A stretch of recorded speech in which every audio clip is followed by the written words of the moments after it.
Shalom. I'm Rabbi Josh Caruso from Anshe Chesed, Fairmount Temple.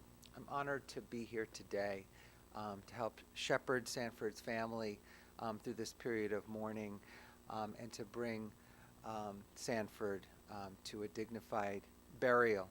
But before we do that, we definitely want to lift his stories up, lift him up, and recall what this man meant to so many of us.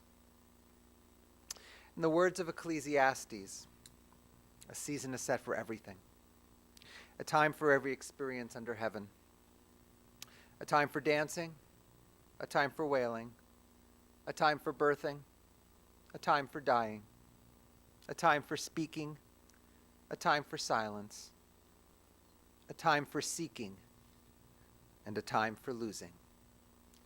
The time of mourning is a complicated time, filled with many emotions and memories, both bitter and sweet. We begin our service with the recitation of psalms and prayers, thus linking Sanford's life with a 3,000-year-old tradition of the people Israel and the eternity of God. I invite you now to join with me in the recitation of Psalm 23. The Lord is my shepherd, I shall not want. He maketh me to lie down in green pastures. He leadeth me beside the still waters. He restoreth my soul. He guideth me in straight paths for his name's sake.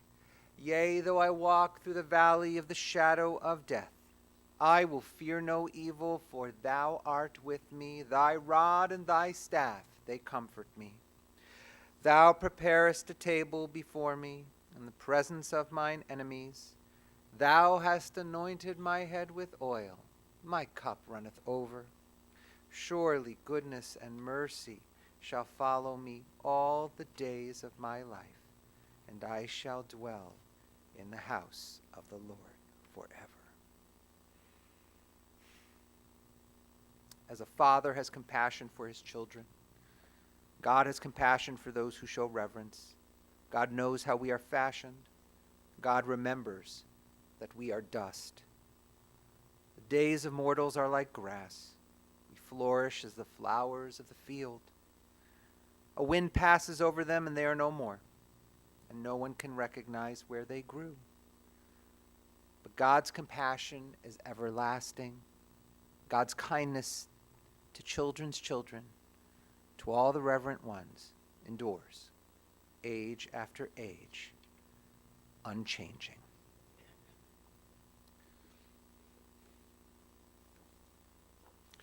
Each week on Shabbat, Jews all around the world light the Sabbath candles as an enduring example of the resilience of our people. Every Sabbath, 2 candles are lit, one for memory, Zachor, and one for safeguarding, protection, Shamor. We have 2 candles because we must remember and observe. As we gather here today, we will use this time to remember our dear Sanford Brody. But our mourning should not deter us from holding the memories close, to glean the lessons, to safeguard them, to transform these memories into action in our lives as he would have wanted.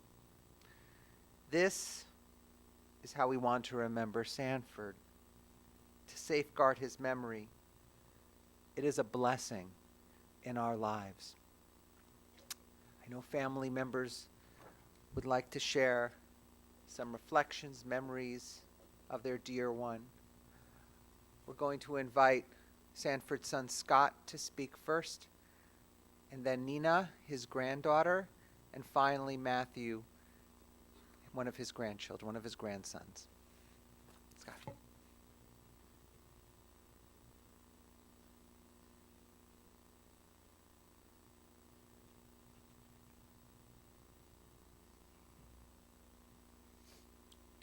Thank you, Rabbi.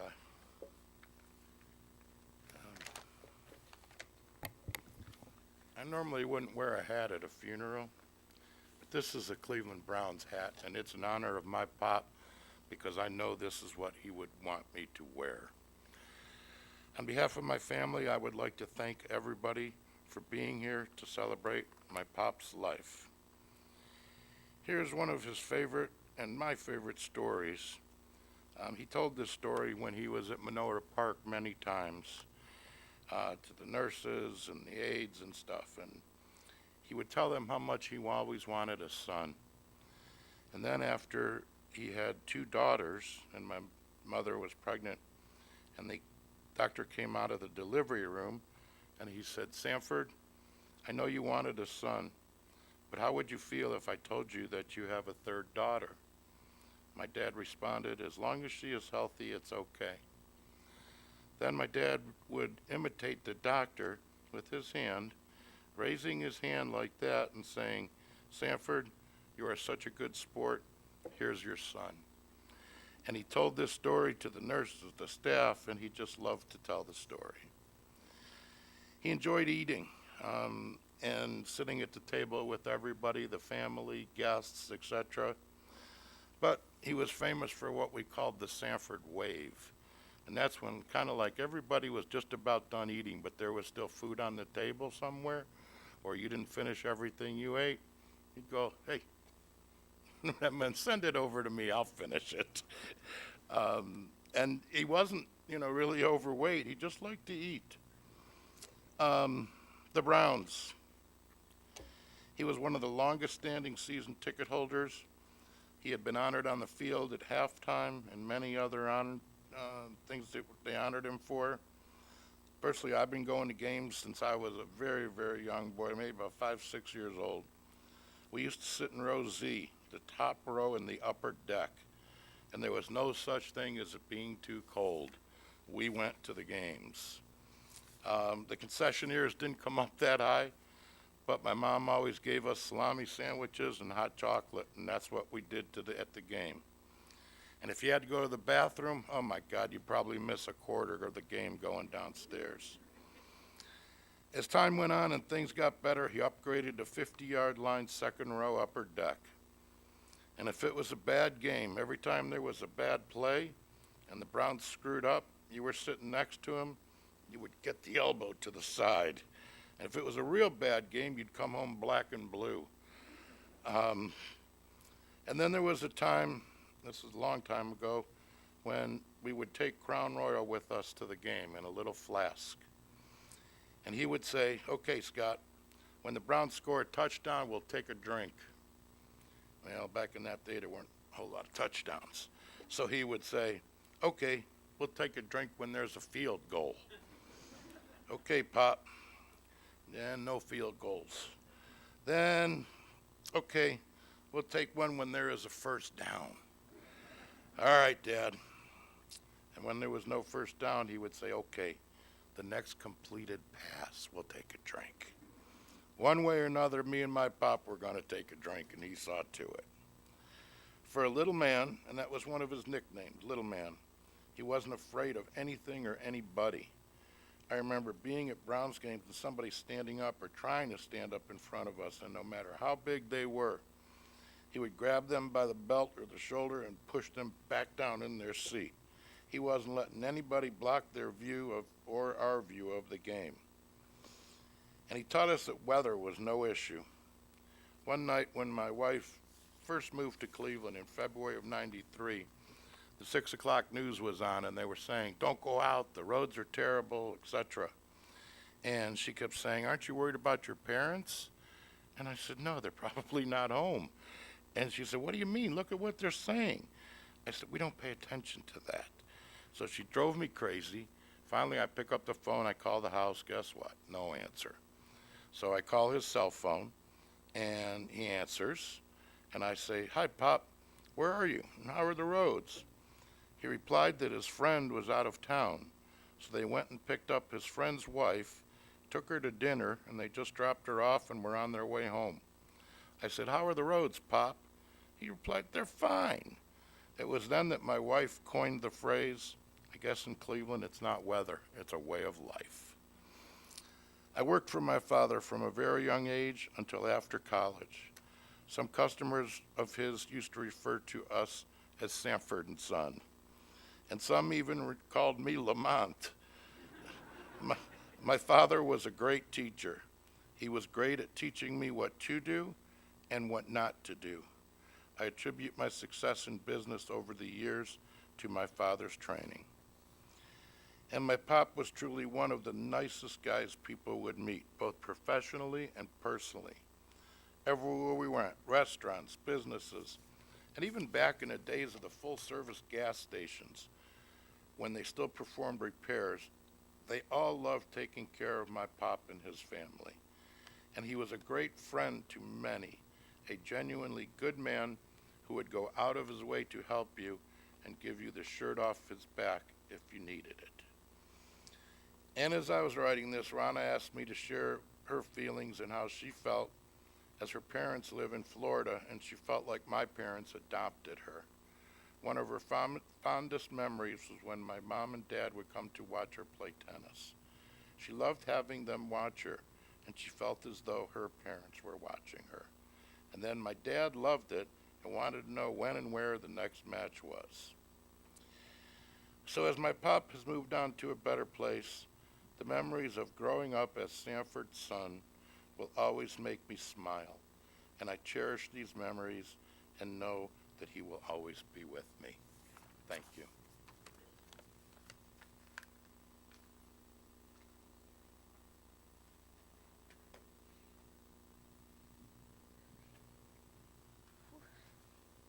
Hi, everyone. Thank you all. We're very happy that you're all here. I'm Sanford's youngest granddaughter, Nina. Okay, my grandpa was the greatest little man. He was a simple guy, but here are a few things he enjoyed. The sun. He could sit for hours soaking it in with never wearing sunscreen. He liked golf, Crown Royal, hot dogs, Hershey Kisses, peanut M&Ms, Mentos, the Browns, and gambling. When I was a little girl, he taught me how to play blackjack with pennies. When the first casino opened in Cleveland, he waited to go until I came home so we could go together. He let me play for a while until I had reached his limit of losing his money. Here are a few things he loved: his wife, his 3 children, his 4 grandchildren. And boy, did he love his grandchildren.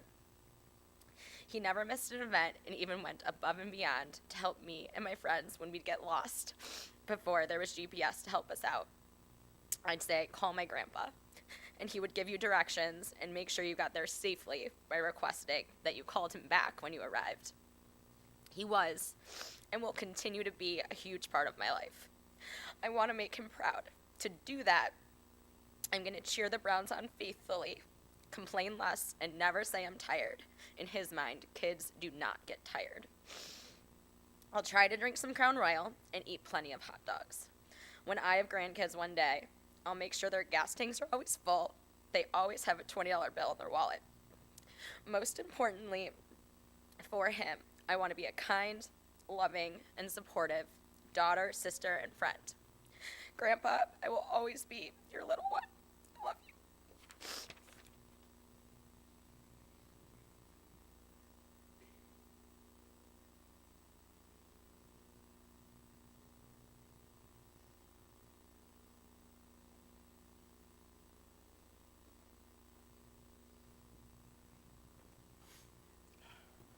I had it all together until about 30 seconds ago, so sorry. I'm Matthew. I'm Sanford's grandson. Before I give my remarks, I wanted to, for just a second, recognize our clergy today, Rabbi Caruso.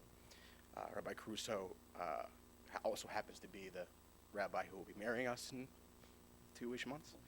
And while we're sad that Sanford won't be with us, we're happy that Rabbi Caruso is going to bring a little bit of Sanford with him in June. So, thank you.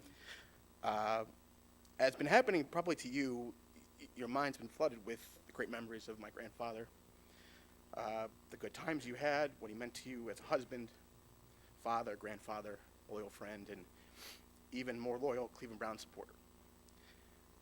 As I reflected on his life in the past few months when his health declined, I found myself thinking more about how he chose to live his life way beyond who he was as a person. We are all imperfect, and yet we all think that we live our lives by a certain code, a certain set of values that we, have for ourselves, and we don't waver under any circumstances. But in reality, we don't. We, cut corners, and we obfuscate, or we blame others for our problems, and in the end, we don't live up always to what we say we're about. And it's hard to admit that, but that is the truth. However, Sanford was not one of those people.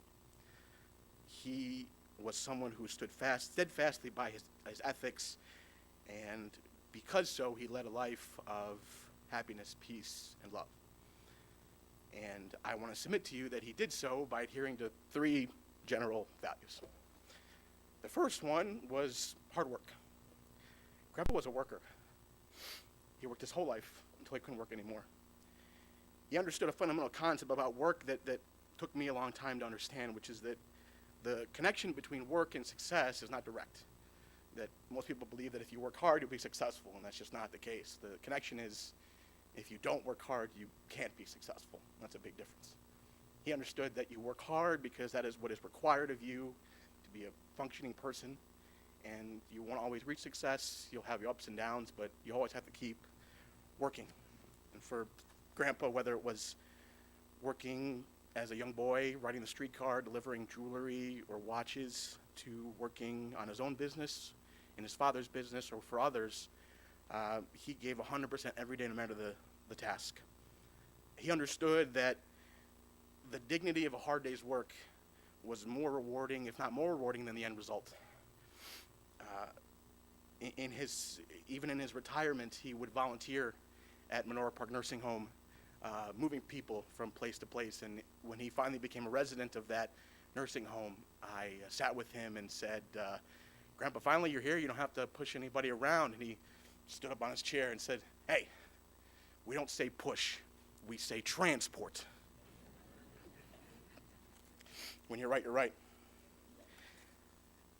Even in his final years, when he didn't remember what day it was or who was president or how old he was, the first question he would always ask me no matter what was, how's work going?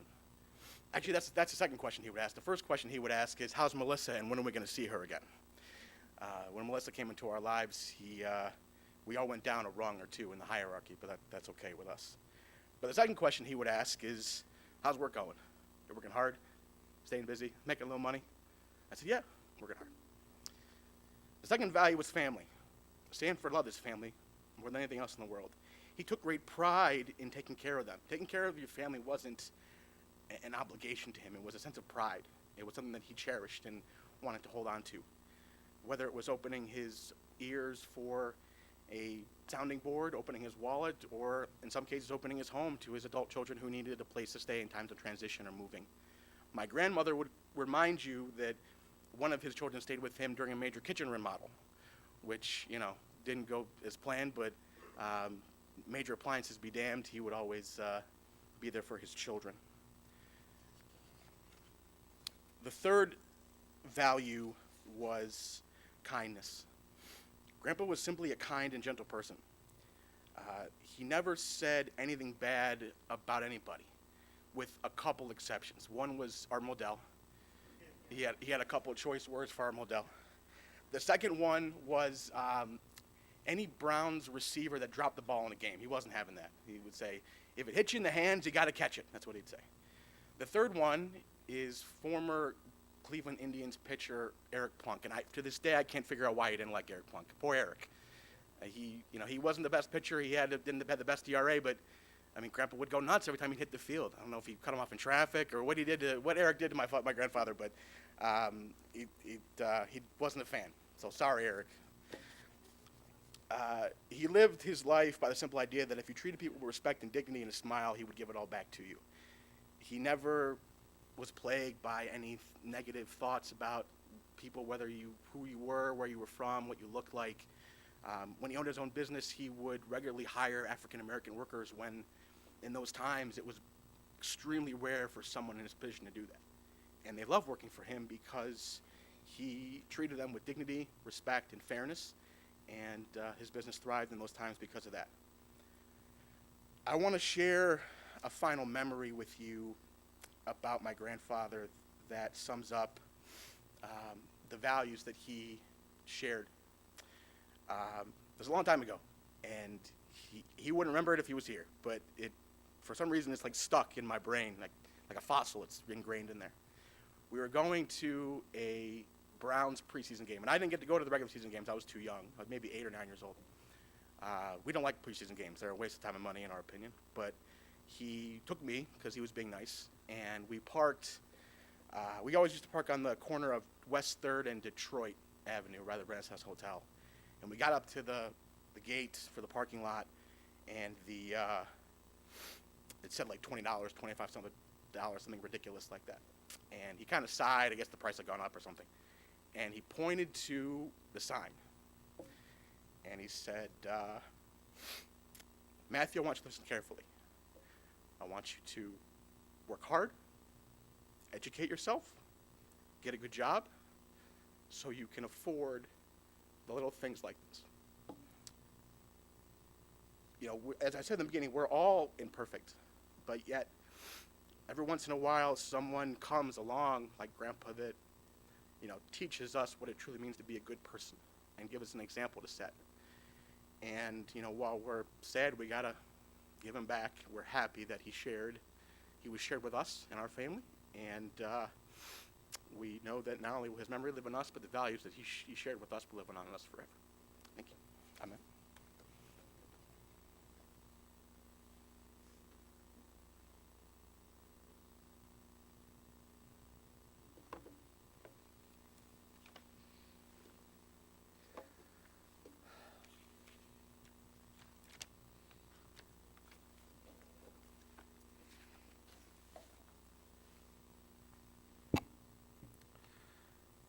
Sanford used to carry a notebook wherever he went.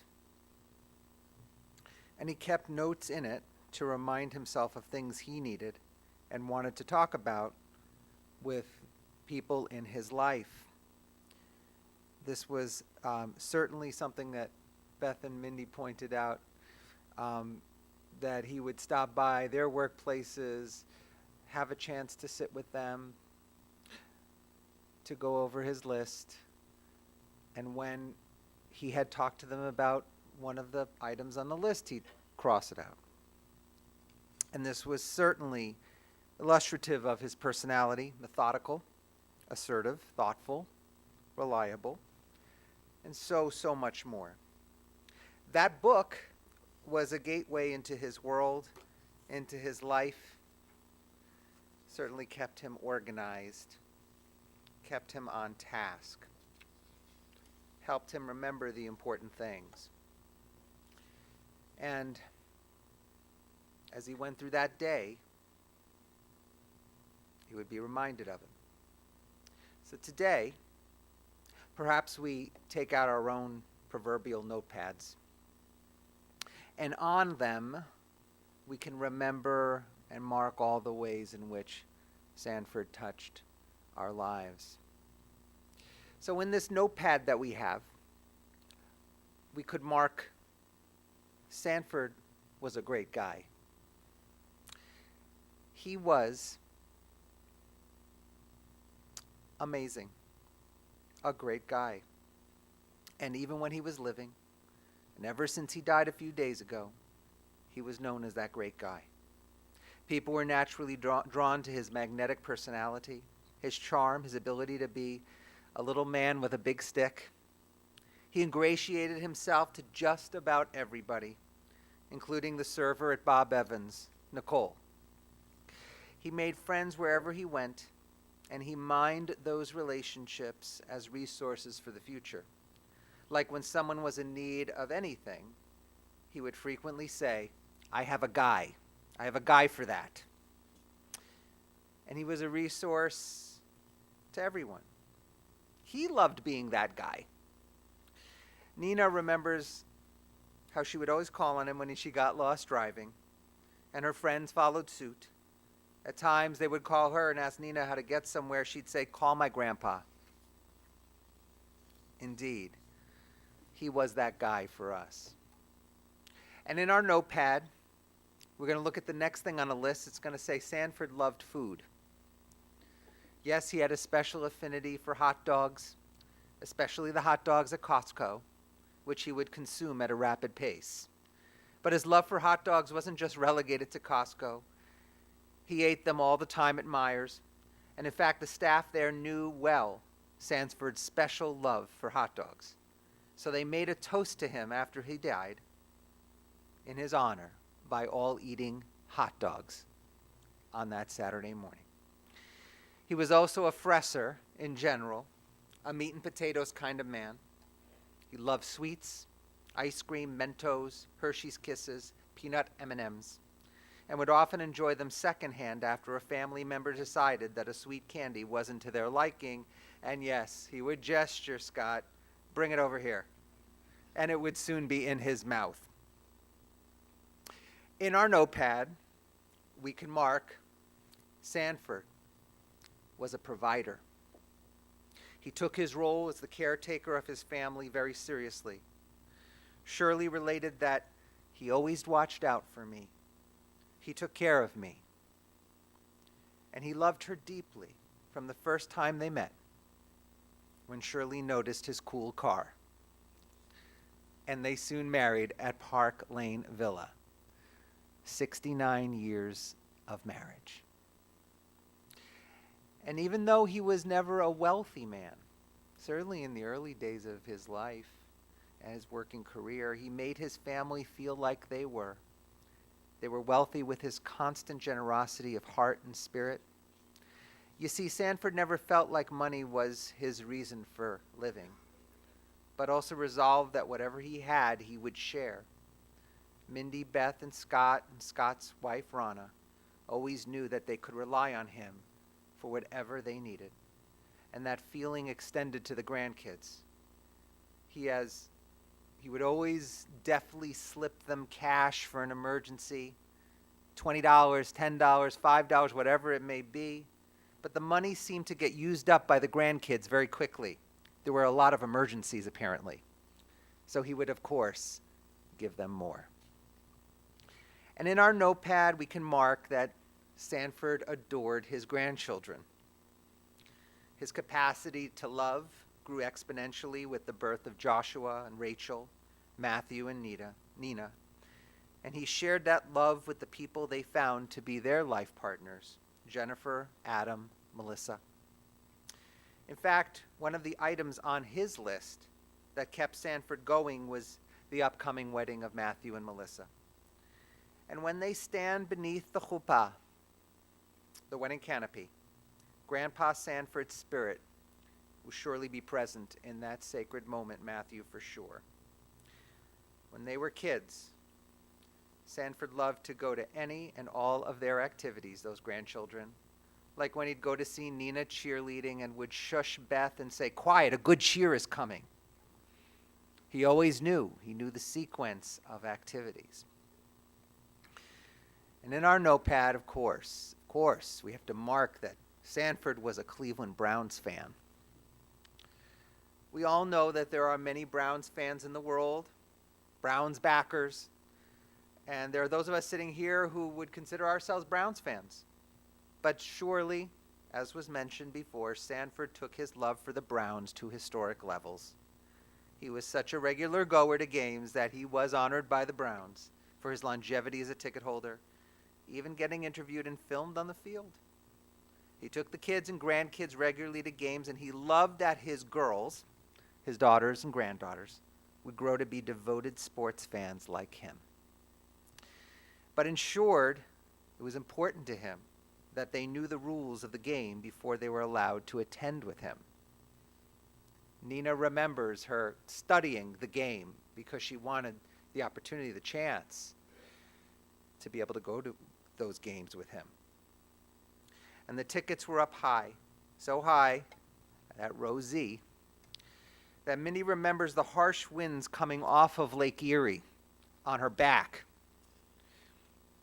But regardless of the brutal weather, the brutal losses, and the brutal front office decisions, the Browns and Sanford were inextricably tied together. He'd get so animated at those games, and yes, would enjoy the opportunity to consume some Crown Royal, perhaps with his favorite accompaniment, potato chips. In our notepad, we will write, Sanford was a mensch. He was known for his quips and comments that were funny and endearing and were inimitably Sanford. Scott knew how proud his dad was of him. He would say, "This is my son." And Sanford joked that his car shop, SPB Carburetor, was an acronym for Some Parts Broken. Or the first and last letters, S and B, of SPB were for his initials. And the middle letter, P, was for himself, Pee-wee. And when he would assertively say, "Now listen here," you knew you were in trouble. Perhaps he would take you for a ride in the car, and that's when the admonishment would come.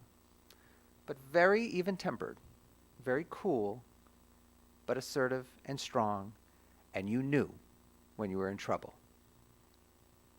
Mostly, though, he was known for his kindness, his unconditional love. He was simply the best friend of his children, the best friend of his grandchildren. They admittedly said, if they ever got in trouble, they ever had one call to make, wherever life would land them, they were calling Grandpa. No question about it. He was the one. He was the guy. They had uncommon reverence for him. Joshua mentioned that too, that how much esteem they felt for him, that he was the guy in their lives, a second father.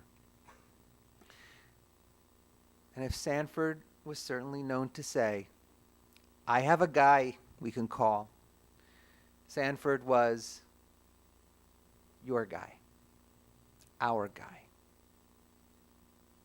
Reliably loving, devotedly giving, a personality for sure, someone who will not soon be forgotten. You know, tradition says that there is special significance to someone who dies on the Sabbath, for someone who dies on Shabbat. Sanford died on Shabbat. The sages pursue this point, asserting that our loved one, the one who dies on the Sabbath, is granted a true rest, a true peace, because he is leaving this earth on the exalted heights of the Sabbath itself. The rabbis say that perhaps our loved one, the one who dies on Shabbat, is transported to that first Shabbat ever in creation when God rested. And this Shabbat, the one that's coming up, is a special one. It's Shabbat HaChodesh, the first Sabbath of the new month of Nisan, when Passover will occur. Sanford's life was filled with blessings, and just as Elijah visits homes at the Seder, Sanford will surely visit his family's table on this Passover. He will surely be a harbinger of good things to come. He was your rock. He was our Redeemer, our protector, and our shield. Yes, these are qualities that we attribute to God.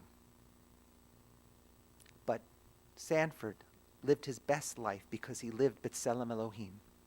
He lived in the image of God.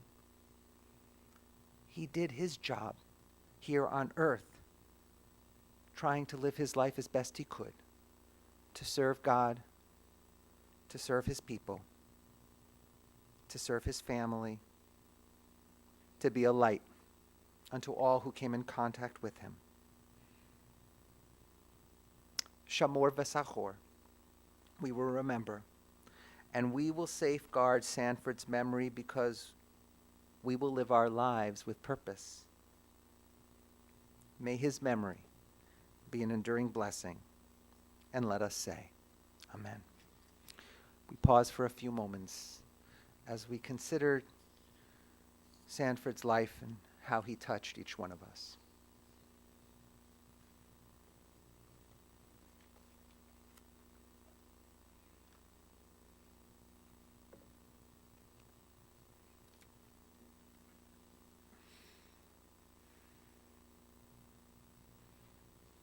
If you are able, I invite you now to rise for the chanting of El Malei Rachamim.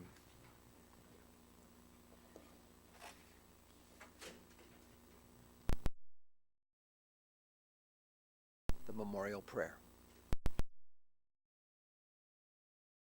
Malei Rachamim, Shochein Bamromim, Hamsei מנוחה נכונה, תחת כנפי השכינה, במעלות קדושים וטהורים, כזוהר הרקיע מזהירים את נשמת ישראל בן מאיר וחנה, שהלך לעולמו, בגן עדן תהי מנוחתו. אנא בעל הרחמים, הסתירהו בסתר כנפיך לעולמים, וצרור בצרור החיים את נשמתו, אדוני הוא נחלתו, וינוח בשלום על משכבו. ונאמר Amen. El Malei Rachamim, exalted and compassionate God, grant infinite rest in your sheltering presence among the holy and the pure to the soul of Sanford Brody, who has gone to his eternal home. Merciful One, we ask that our loved one find perfect peace in your eternal embrace. May his soul be bound up in the bond of life. May he rest in peace. And let us say, Amen. So we turn to the conclusion of our service. I'd like to acknowledge that Sanford is survived by his dear wife, Shirley. He's the loving father of Mindy and Beth, Scott and Rana, devoted grandfather of Joshua and Jennifer, Rachel and Adam, Matthew and Melissa, and Nina. He is the dear brother of the late Phyllis Saul. The family of Mindy Lapine and Beth Brody will receive friends following services at the residence of Beth, 3446 Old Green Road in Beechwood. That's today following services until 8 p.m., tomorrow Wednesday 2 to 4, 6 to 8:30. That's for Mindy and Beth. And then the family of Scott Brody, Scott and Rana, will receive at the residence of the two of them, 33345 Jackson Road in Moreland Hills. They will be sitting today following services and interment until 9 p.m. with a minyan at 8. And then Wednesday from 2 to 5 and 7 to 9 with a minyan at 8. Thursday 2 to 5 and 7 to 9 and a minyan at 7. And then Friday between 2 and 5 p.m. Friends who wish may contribute to the Friends of IDF or the Menorah Park, care of the Menorah Park Foundation.